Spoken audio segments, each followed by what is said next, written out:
Quand on est spasmophile et qu'on ressent plein de symptômes bizarres, on aimerait bien qu'ils disparaissent rapidement.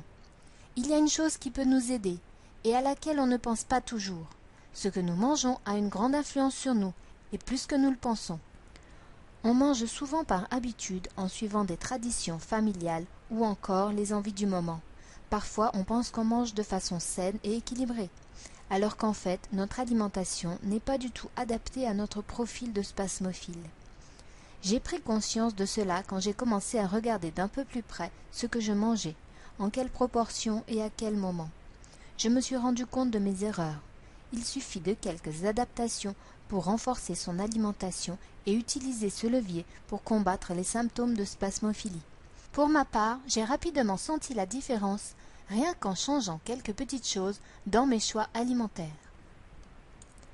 La spasmophilie consomme notre énergie. On est tout le temps fatigué. La moindre contrariété, le moindre stress déclenche des symptômes. Dans ce contexte, c'est important d'apporter par l'alimentation les nutriments qui vont recharger nos ressources, nous revigorer, nous permettre de faire face au stress en restaurant le bon fonctionnement du corps et du cerveau. Notre corps est un délicat mobile où les systèmes sont imbriqués. Vous connaissez certainement le système digestif, le système nerveux, etc., etc. Tous ces systèmes interagissent. Si l'un est déréglé, qu'il n'a pas ce dont il a besoin pour bien fonctionner, les autres en sont affectés. Apporter les nutriments essentiels à leur fonctionnement est primordial pour le spasmophile. Lorsque le corps est bien nourri, les cellules ne sont plus aussi excitables.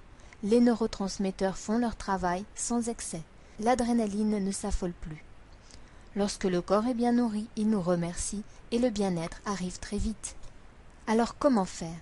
Voici les 3 étapes que je vous propose pour revoir votre alimentation et l'adapter à votre profil de spasmophile.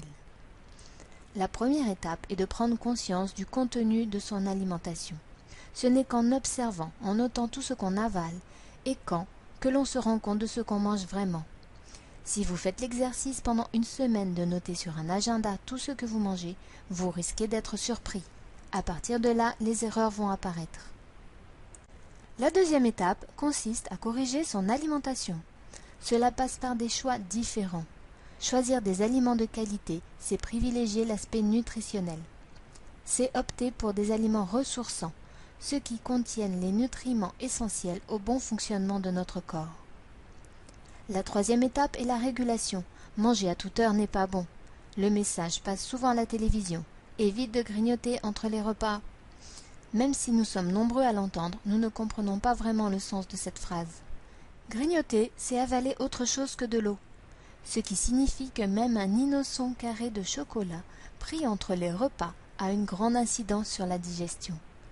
Ces petites mauvaises habitudes sont de véritables poisons jour après jour. En régulant nos prises alimentaires, en répartissant plus justement les aliments sur la journée, nous arriverons à alléger le travail digestif. En sollicitant moins le système digestif, nous donnerons plus d'énergie aux autres systèmes. Ainsi, ils pourront mieux fonctionner. L'alimentation peut être d'une grande aide dans le traitement de la spasmophilie. Utilisez ce levier et retrouvez votre vitalité. Optez pour la positive nutrition. Pour en savoir plus, allez sur la page sos-spasmophilie.com/nutrition. À bientôt.